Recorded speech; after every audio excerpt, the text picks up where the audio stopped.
Question.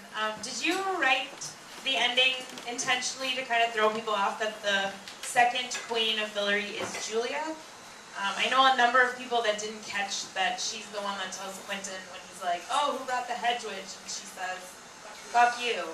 I totally, the first time I read it, I thought, oh, Janet said that. And then we talked about it yesterday, and I thought, I need to go back and look. And I said, it's Julia.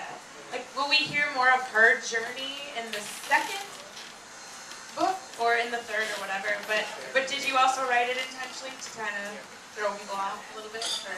Well, I certainly tried to write it with a light touch. I didn't want there to be a blare of trumpets and then, celestial choirs and, Julia jumps onto the stage. I wanted it to be sort of, just part of the scene. But yeah, there's definitely people who missed it.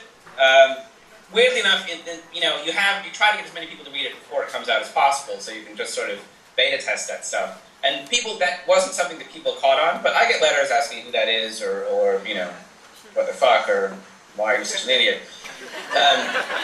So yeah, I sometimes wonder if I soft-pedaled that a bit too much. But Julia is a major part of the second book. We're going to hear a lot about Julia in Julia's voice.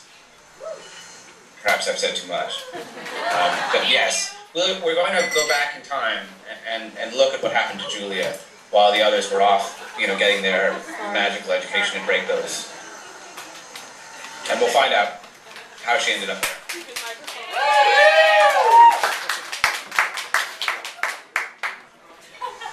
People, or if there was a reason why the map was different than the narrative? It's a good question. Yeah. I tried to draw that map myself.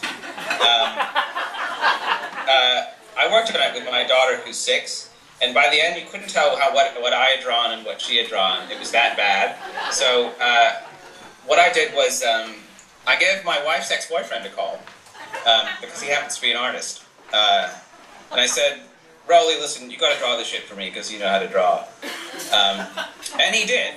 And he fucked up the geography to some extent. And I can only tell you. What's that? He messed with you intentionally, didn't he? You said it was your wife's ex-boyfriend? On some level of his consciousness, sub, or wherever, he fucked up the geography. And honestly, I was so fucking tired of emailing with him by the time that it was done, and we'd run out of time anyway, that I just said, oh, for God's sake, no one's going to notice. The mountains are completely on the wrong side, so if you are going to Fillory, don't use that fucking map. Just ask a fawn or something.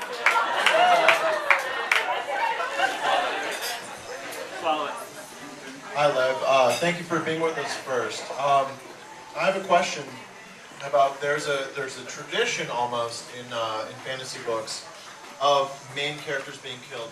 Boromir dies at the beginning of Two Towers. Snape kills Dumbledore. Even Obi-Wan Kenobi dies at the end of Star Wars. What? Where does he die? No spoilers. No spoilers. The shirt he's wearing? How much did you feel wedded to that tradition, or was this something that? At what point did you decide that Alice had to die? How much did you feel that was going to be something that you needed to go to, or was that something that you stumbled upon later and said, "This is really what needs to happen here"? Well, I mean, it's not necessarily, it's not proper to just the fantasy tradition. I mean, it is common to whack a main character towards the end of a book. I mean, it's weirdly hard to find books where that doesn't happen. And I felt sure that I wanted to do that. I will tell you that for much of the lifetime of the book's composition, it was going to be Janet who died. And in fact, if you go back and look, you can find little sort of portents that are hinting that Janet's going to die, and then she doesn't die because I changed the way the book ended.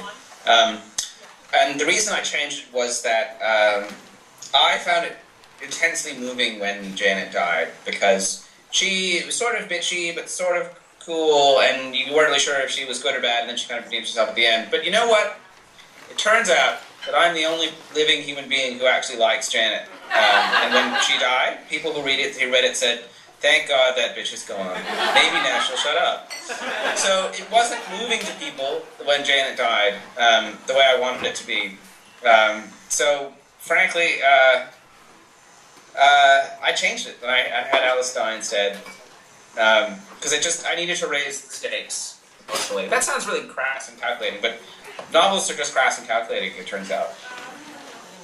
And I just have to say first, I want to put in a plug for Penny, who I really feel like you gave Penny short shrift in the novel. You know, I felt like it was an incredibly likable character who just got kind of pissed on throughout the entire novel. So I hope at least he's maybe living happily handless in some fortress of study too. But, See, this is like the opposite of the Janet problem. I fucking hate that Penny guy.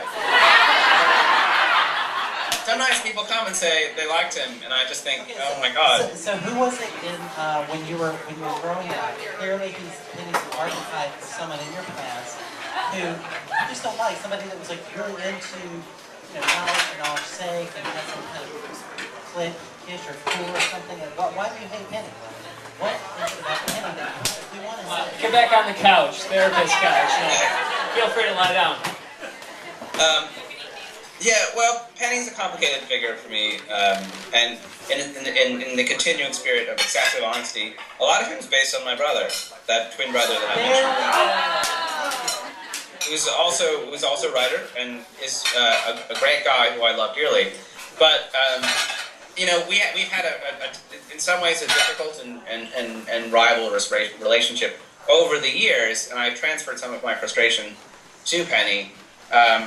And he comes from other sources as well. Penny's a very earnest guy. He's a real true believer. He, even more than Quentin, is the guy who is in love with Hillary and really wants it to be real. He's the one who keeps faith with Ember, to the very end. And I guess Quentin finds something infuriating about that. Maybe because he can't do it. Maybe just because he can't. He doesn't have that intensity of commitment and belief that Penny has. I don't know. I feel satisfied with how he came out, though, and he will certainly return in the next book. He's not getting his hands back now. No hands for him. No robot Stand by hand? No Darth Vader, no Anakin hand on this guy? Yeah, none of that Empire Strikes Back stuff. Okay.